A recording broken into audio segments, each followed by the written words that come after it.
नमस्कार दोस्तों, स्वागत है आपका ग्लोबल अफेयर्स में। दोस्तों, अभी रिसेंटली चाइना के फॉरेन मिनिस्टर वांग यी ने इंडिया के foreign minister mister Jaishankar Prasad ji के साथ वार्तालाप की, मीटिंग की। बेसिकली इनकी मीटिंग एनएसए डोभाल के साथ भी हुई और साथ ही साथ प्रधानमंत्री से भी ये मिले, ठीक है। और इसके ऊपर चाइनीज़ मीडिया ने कुछ इस मीटिंग के रिगार्डिंग, इसके मीटिंग की आड़ में ही इन्होंने एक फेक न्यूज़ फैलाना स्टार्ट कर दिया कि इंडिया ने ताइवान को जो है चाइना का पार्ट मान लिया है, ठीक है, जो कि सरासर गलत है। इसके रिगार्डिंग इंडिया के ऑफिशियल्स ने भी ये बात क्लियर की कि नहीं, हमारा जो ताइवान को लेकर जो स्टांस था वो बिल्कुल क्लियर है जैसे पहले था, ठीक है।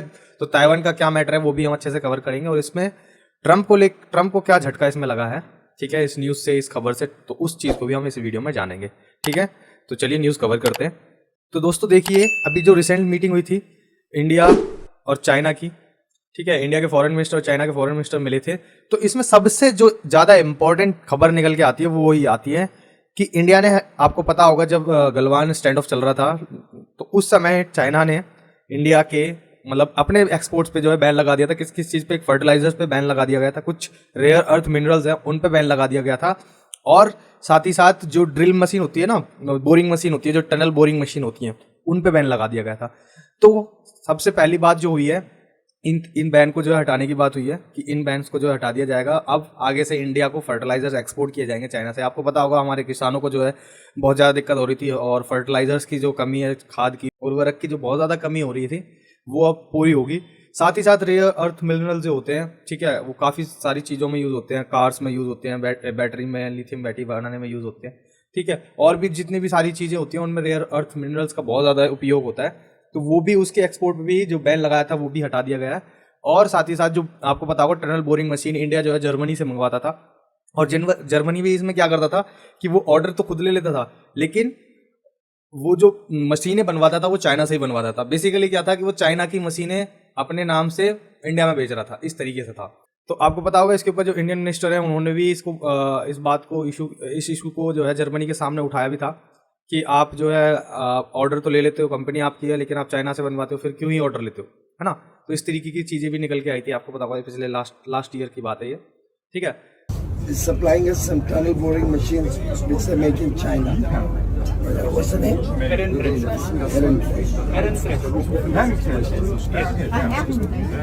But China is not allowing them to send it to India.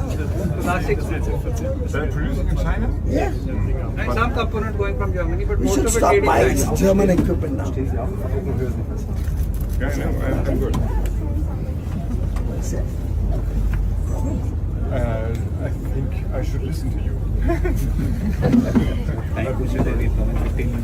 तो इस न्यूज़ में बेसिकली सबसे बड़ी चीज़ ये निकल के आती है, और साथ ही साथ जो बॉर्डर डिस्प्यूट्स हैं इंडिया के, है ना, इंडिया के जो बॉर्डर डिस्प्यूट्स हैं उनको जो है नॉर्मलाइज करने की बात की गई थी, ठीक है। अगर वो नॉर्मलाइज होंगे तो अगर आप देखें इस न्यूज़ को एक्सटेंसिवली भी देखें, खोल के देखें, तो आपको पता चलेगा कि यहाँ पे एक बेस तैयार किया जा रहा है प्रधानमंत्री मोदी जी की शी जिनपिंग की जो है मीटिंग के लिए, है ना। तो 31 से लेके 1 सितंबर के बीच में एससीओ की समिट होने वाला है चाइना में, ठीक है। तो उस समिट से पहले जो है एक बेस तैयार किया जा रहा है ताकि ये दोनों लीडर्स जो है आसानी से मिल सके और आगे की बात बढ़ सके, ठीक है। तो सारी डिस्प्यूट्स पे बात हुई है, यहाँ पे एनएसए साहब की भी इनसे बात हुई है, ठीक है। तो देखिए हेडिंग क्या है, India gets relief as China moves to lift curbs on rare earth and fertilisers, ठीक है। तो इसमें एक्सटेंसिवली उसी चीज़ के बारे में बात की गई है और दोनों देशों ने एक दूसरे को सराहा है कि यह जो है राइवलरी का या एडवर्सरी का हमारा रोल नहीं होना चाहिए, हमारा रोल होना चाहिए एज अ पार्टनर्स, है ना। तो उस न्यूज़ को भी जो है यहाँ पे बहुत अच्छे से कवर किया गया। अब उसके बाद देखिए यूनिलेटरल बुलिंग रैम्पेंट। आपको पता होगा कि यूएसए ने जो है इंडिया पे बहुत सारे टैरिफ्स लगा दिया, बेसिकली 50% टैरिफ्स की बात कर रहे हैं। तो इस चीज़ को जो चाइना ने बहुत ही ब्रॉड लेवल पे उठाया है कि चाइना यूएसए जो है यूनिलेटरली बुली कर रहा है इंडिया को, कि भाई बुलिंग मतलब होता है कि जो कोई हम अपने से ताकतवर किसी छोटे, ठीक है, अपने से कमजोर को क्या है, दबाना। तो यूनिलेटरली मतलब एक तरफा जो है ये बात उठा रहे हैं चाइनीज कि यूएसए इस तरीके से नहीं कर सकता कि वो अपने से कमजोर को इस तरीके से दबाए और टैरिफ्स के लेके धमकाए और अपनी बात को मनवाए, तो ये गलत है, ठीक है। तो ये भी एक न्यूज़ निकल के आई। साथ ही साथ देखिए आगे आपको पता होगा कि अभी चाइनीज मीडिया ने क्या किया, ठीक है, चाइनीज मीडिया ने ये किया कि इन्होंने एक फेक न्यूज़ फैलाना स्टार्ट कर दिया कि इंडिया ने ताइवान को जो है बीजिंग का पार्ट बता दिया है।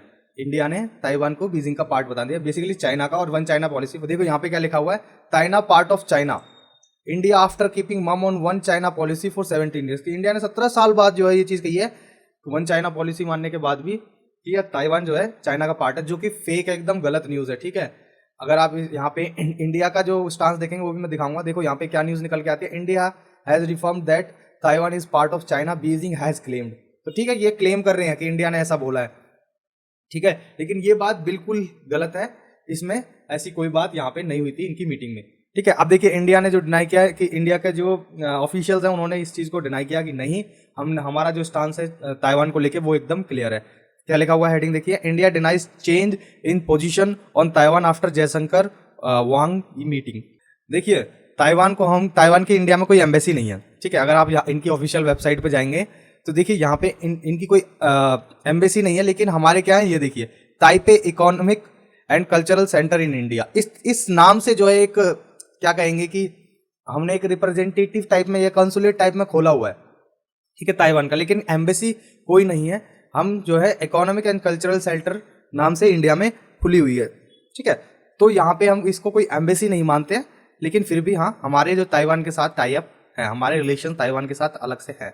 ठीक है, तो ये बात भी बिल्कुल डिनाई कर दिया इंडिया ने कंप्लीटली कि नहीं, इस तरीके की कोई भी यहाँ पे है हमारी तरफ से कोई चेंज नहीं हुआ है पॉलिसी में। ठीक है, तो ये एक गलत बात है चाइनीज़ मीडिया की, लेकिन चाइनीज़ को क्या एक मौका चाहिए होता है कि किस तरीके से जो है न्यूज़ को जो है बनाना है और ताइवान के इशू को ज़्यादा से ज़्यादा उठाना है।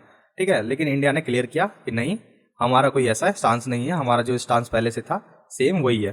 ठीक है, यहाँ पे आप देखेंगे भी, the Indian government has denied any change in its position with regards to Taiwan after Chinese readout of the meeting between Jaishankar and Wang mentioned that Indian Action Minister described the island country is a part of। नहीं, ये बात गलत है यहाँ पे। ठीक है, तो इसको बिल्कुल इंडिया ने थोड़ी डिनाई कर दिया। ठीक है, यहाँ पे इसके बारे में और ताइवान के बारे में जानना है तो आप यहाँ पे जाके पढ़ सकते हैं। ठीक है, उसके बाद देखिए ट्रम्प के बारे में क्या खबर निकल के आती है। तो यहाँ पे एक बहुत ही ज़्यादा एक फेमस इकोनॉमिस्ट है, ठीक है, जेफरे सैक्स। इन्होंने क्या किया, इन्होंने एक स्टेटमेंट दी थी जिसमें ये बताते हैं कि किस तरीके से जो है यूएस अपनी इकोनॉमिक टाइज, ठीक है, जो इंडिया के साथ रिलेशंस हैं उनको किस तरीके से खराब कर रहा है। तो यहाँ पे ये डांटते भी हैं और इंडिया के सजेस्ट करते हैं कि वो ब्रिक्स नेशंस की तरफ जाए। अगर आप यहाँ पे देखें, ये देखिए, ये पढ़िए, इकोनॉमिस्ट जेफरे सैक्स has strongly criticised the US administration's tariffs on India, calling them a pressure tactic and bizarre. He argues that these tariffs undermine US-India relations and violate international law. Sachs suggests India should focus on partnerships with BRICS nations. ठीक है, यहाँ पे देखो क्या कहते हैं कि India को फोकस करना चाहिए ब्रिक्स नेशंस के साथ पार्टनरशिप पे, क्योंकि ऑब्वियसली बात है इंडिया करेगा भी, चाइना के साथ रिलेशंस अच्छे कर रहा है, ठीक है, रशिया से और ज़्यादा ऑयल परचेज कर रहा है, वो इसीलिए कर रहा है क्योंकि यूएसए पे अब कोई भरोसा है नहीं। ठीक है, और अब मानो ना मानो ट्रंप ने बहुत ज़्यादा ही इंडिया यूएस रिलेशंस को खराब कर दिया। Who advocates for multipolar world while navigating the US trade policy. ठीक है, तो इस तरीके की बात जो है यहाँ पे इन्होंने की है। अगर आप इनकी स्टेटमेंट देखोगे तो वो भी आप देख सकते हैं। President Trump is delusional. The U.S. exercised a dominant power for so long that it thinks it can boss every other part of the world around. This makes no sense. It's not true. It is failing. Putting on this surcharge on India was as stupid as could be from any now. It serves no purposes. Trump hates the BRICS. Why? Because they stand up and say to the U.S., you don't run the world. तो यहाँ पे ये कह रहे हैं कि भाई साहब आप इस तरीके की स्टूपिड थिंग्स नहीं कर सकते हैं। ठीक है, तो ये सारी बातें इन्होंने कही और ट्रंप को इससे और इस इंडिया चाइना मीटिंग से ऑब्वियसली बात है ट्रंप को भी झटका लगने वाला है कि इस तरीके से जो 24-25 साल के रिलेशंस थे इंडिया को एक राइवल के रूप में प्रेजेंट कर रहा था चाइना का, लेकिन अब वो सारी चीज़ें खत्म हो रही है और चाइना इंडिया रिलेशंस और ज़्यादा इंप्रूव हो रहे हैं।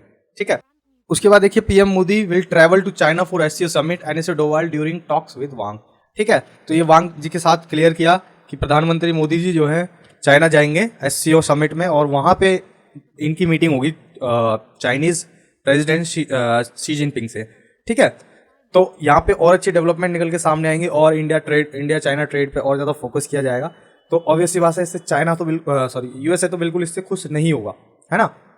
तो ये भी एक इम्पॉर्टेंट मीटिंग है, देखते हैं क्या यहाँ पे डिस्कस होता है, कौन कौन सी नेक्स्ट डेवलपमेंट्स यहाँ पे निकल के सामने आती हैं। ठीक है, तो उस पर भी हम एक वीडियो लेके आपके सामने आएंगे। So this is all in this video. Thank you guys, जय हिंद, वंदे मातरम।